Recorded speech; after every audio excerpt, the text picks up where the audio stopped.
Hey YouTube, I've been thinking a lot about and following a lot of posts where people are talking a lot about conspiracy and conspiracy theory and the fact that conspiracy and fact are somehow separated, and that there really is no delineation between conspiracy and conspiracy theory. In previous videos I've discussed the difference and how they're defined, and I've also talked about the where the phrase conspiracy theory actually came from. Which is actually being used quite well for its intended purpose. The more and more I started thinking about it, I started thinking about all of the ways that I've been active and all the ways I've seen everybody else active. And even though I kind of realize everything incrementally as I go along, I guess I never really thought of it as part of the bigger picture. We all know about the global conspiracy, that's no secret, but that seems so distant for so many people. And sometimes, you hear the old adage where, people really won't do anything until they're personally affected or something is close enough to them to activate them. So I wanted to be able to break it down for everybody and to connect a few dots. And you can ask yourself whether what I'm talking about is conspiracy based on facts, or conspiracy theory that may be based somewhat in facts, or yet somewhat unsubstantiated in facts, or just merely connecting dots that some people feel don't exist. But I believe it's important enough to bring together anyway, because we have short memories, and all of the incremental abuses over time, if we can't see them all in a row, we tend to just sort of discard those abuses when they happen one at a time or in small incremental steps. You ever been to your school board meeting and how they treat you there? When the school board goes for another bond, they tell you how much they need your money, and they tell you that it's going to be used for the kids, but when you get down to voting for it, they tell you quite plainly it's really for their benefits and their salary. Then when you go and you allow them to be able to go forth and prosper with the money that is taken by holding our property hostage, you go to be able to defend yourself against a policy that they create as a complete abuse of power, and they ignore you. This is at the most basic level at your school district. If you actually go into your school district and they actually read the policies that they're talking about, which ours doesn't, they will just sit there and say item B, pass, item C, pass, item D, pass, and everything that costs any money seems to pass. Again, I said that's at the most basic level in your school district. Then you move up a notch, and if you happen to live in the city, I don't, but I attended city council meetings anyway to see how they operate,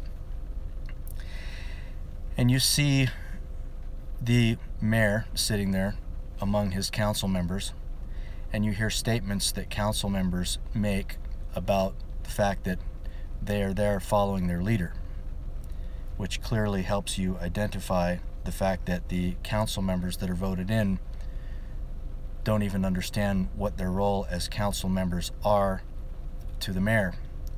I suspect that most people have voted these people in have no idea of what form of government actually exists at that level.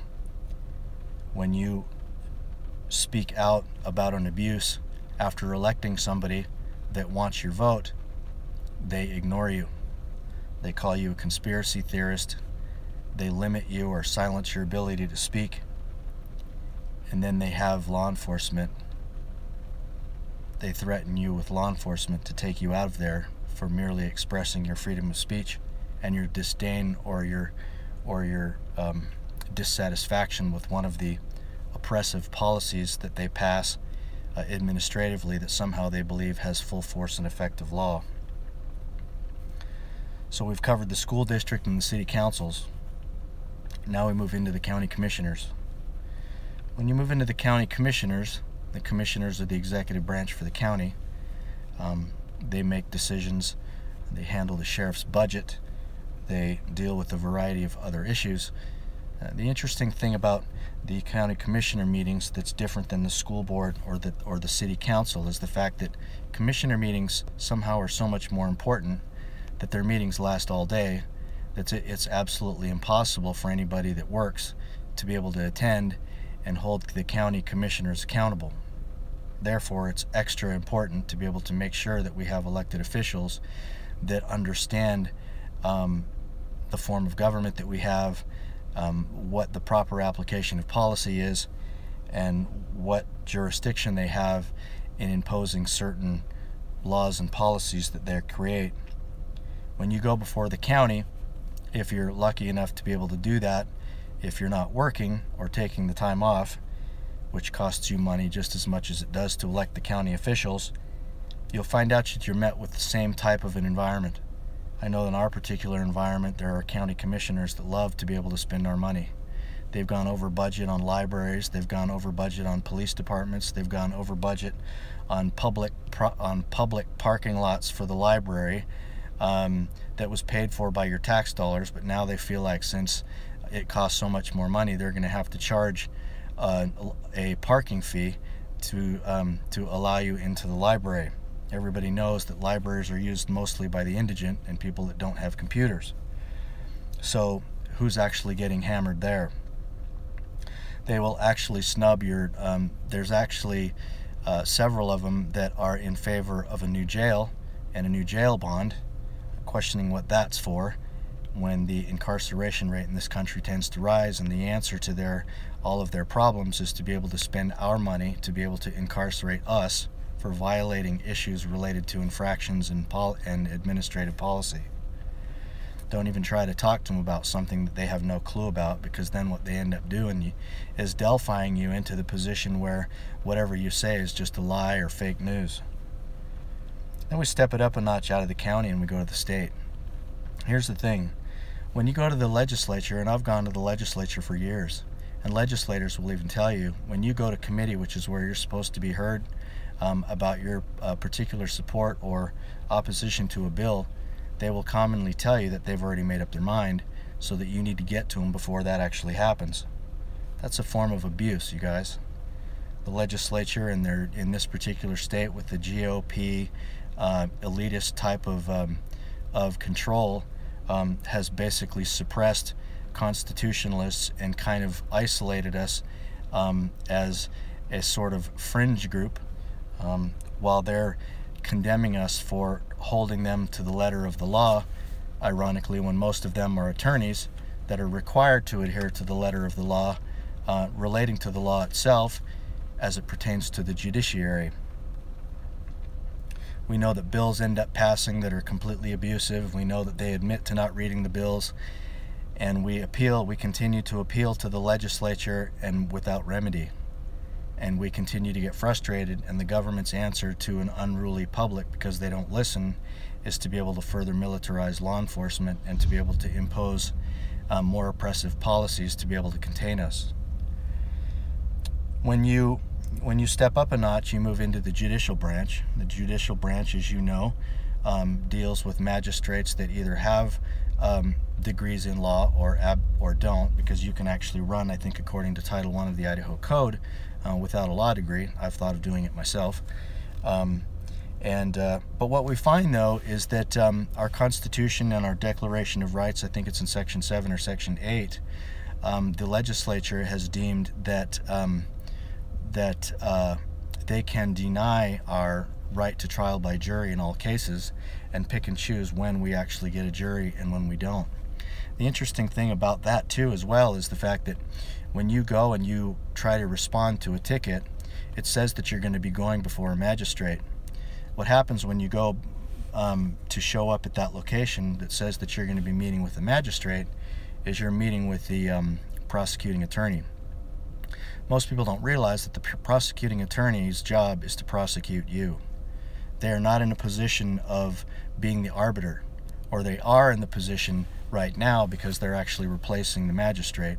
So they denied your trial by jury, They've denied your right to face your accuser in front of a magistrate, which is supposed to be the arbiter between two opposing parties. And of course, we all understand issues relating to political prisoners, the silencing of freedom of speech, whistleblowing and exposing government corruption and collusion, which the government doesn't like very much, the creation of laws preventing what they call frivolous lawsuits to be recorded into the recorder's office, trying to seek remedy. In reality, frivolous is anything that exposes or tries to restore the rights that have been abused by the government, so that the people can get their freedom back. The judiciary is incrementally shutting that down to the point where there is no remedy now sought in the judiciary at all as well. And then you have the issue related to law enforcement and its deviation from its original oath, not only to the Constitution but to the public trust, and imposing policy against the people on how they actually do the things that they do, and questioning whether they're actually advocates for defending the state, or if their true interest is in defending the people.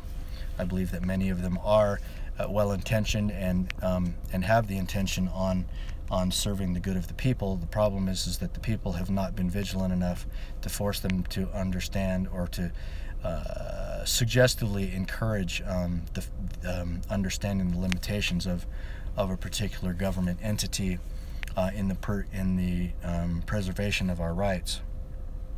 The next thing that we should probably look at is the last of the three branches of government, at least, and that is the executive branch. And the executive branch, when they run for office for the last few decades, have talked about nothing else but job creation.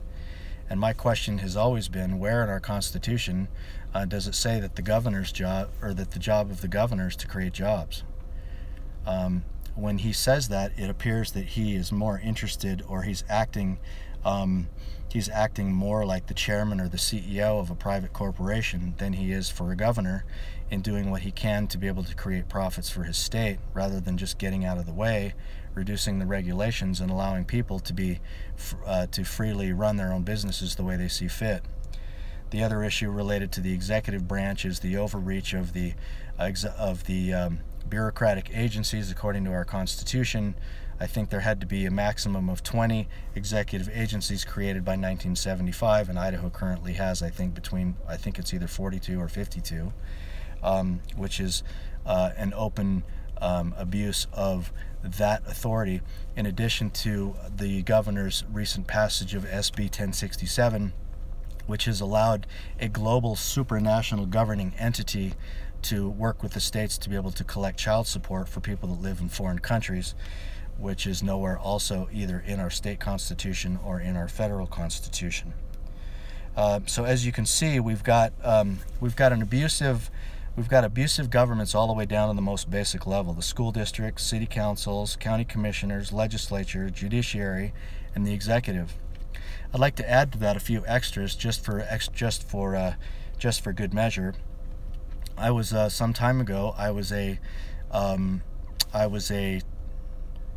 precinct chair for a local central committee, and the GOP establishment control in that central committee was mortifying.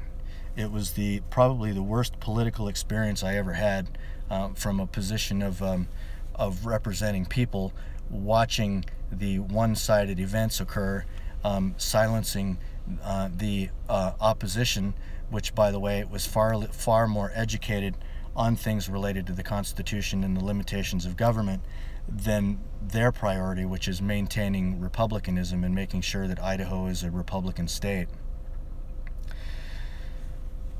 So therefore, I'm not a Republican or a Democrat.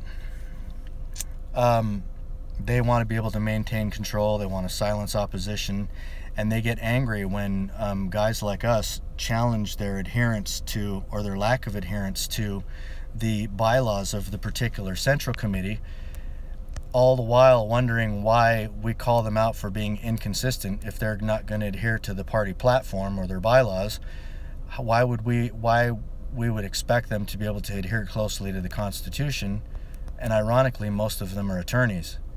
So we see kind of an abuse of power there too, to sort of guarantee that sort of state elitist GOP controlling mechanism to silence the minority, which really is the antithesis of the creation of a constitutional republic, in the fact that that it was supposed to protect the minority view from the majority, which clearly is not the case in this particular state of mind. We are a democracy. The other thing I wanted to go on to mention that I believe is part of the problem that most people have overlooked is the variety of associations that I think have kind of come out of nowhere, or they've just kind of come on my radar here in the last few years. And we have to realize that every government entity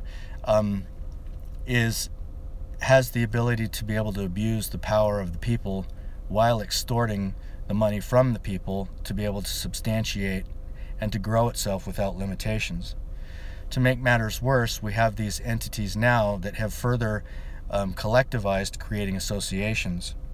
So the very entities that we had with the abuse of the school district, the abuse of the city council, the abuse of the county commissioners, the abuse of the legislative branch, the abuse of the judiciary, the abuse of the executive branch, and the abuse of the political central committees, we have things related to the Police Chiefs Association. We have peace officers associations. We've got sheriffs associations.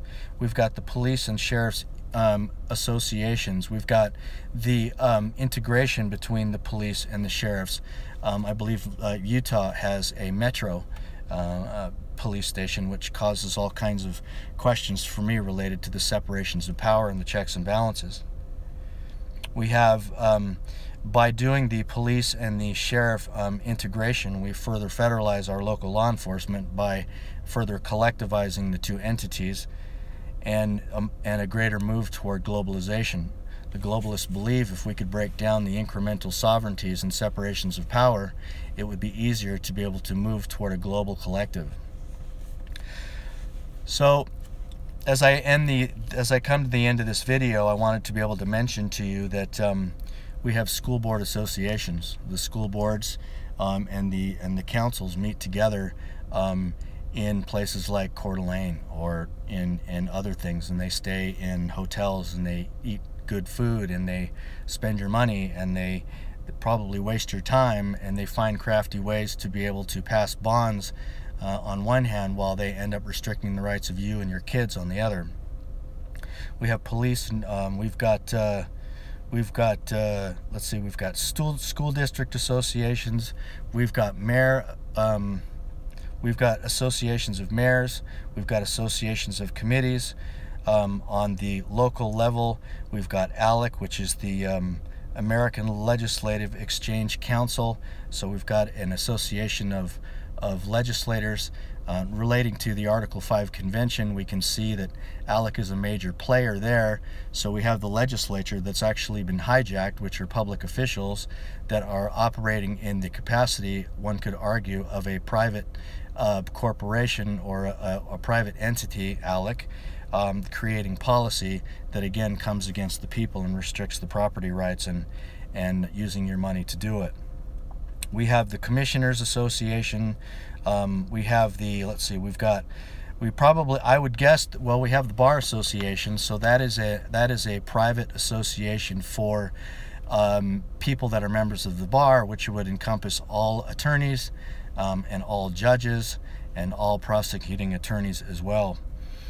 We have the Association of Governors at the executive level, so that we can see that every entity that I've talked about that is abusing your power from the most local level, that already has power, that's abusing your rights, using your money to do it, has further collectivized by also joining associations that are dangerous to liberty.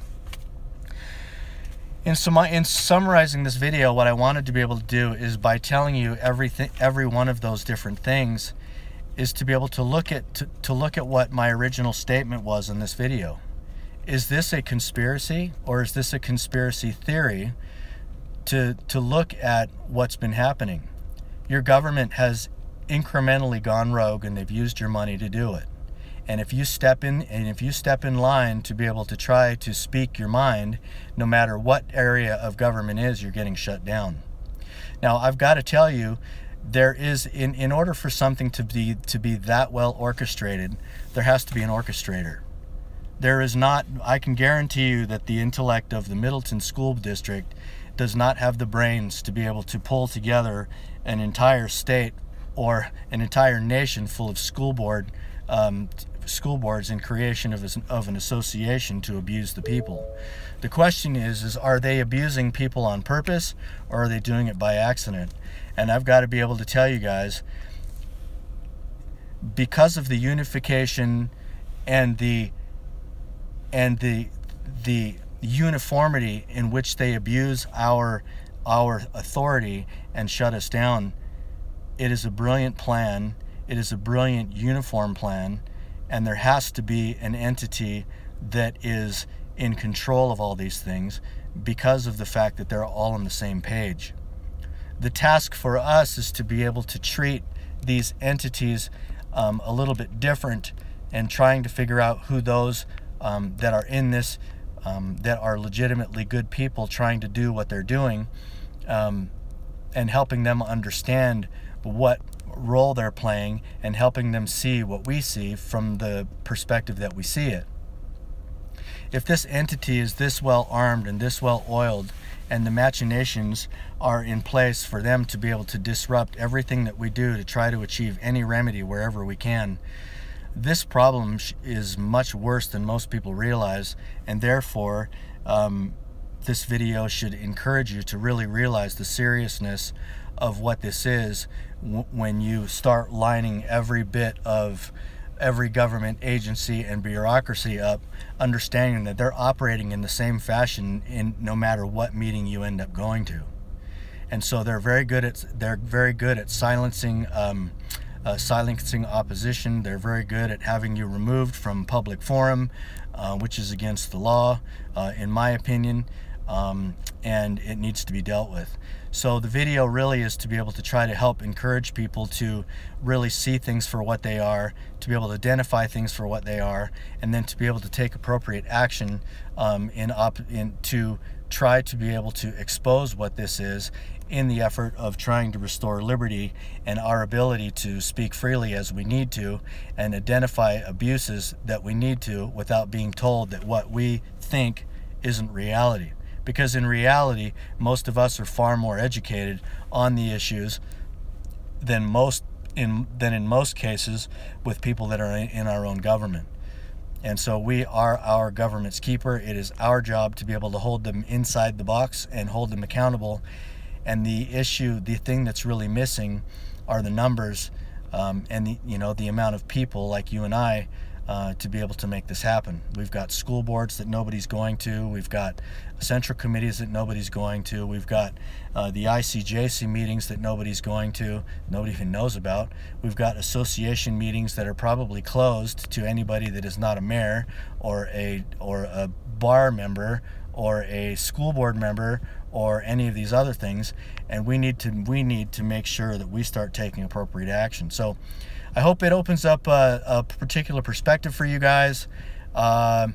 Just thought I'd reach out to you and encourage you, and to get active, to stay consistent, and realize that being active one day isn't going to do it.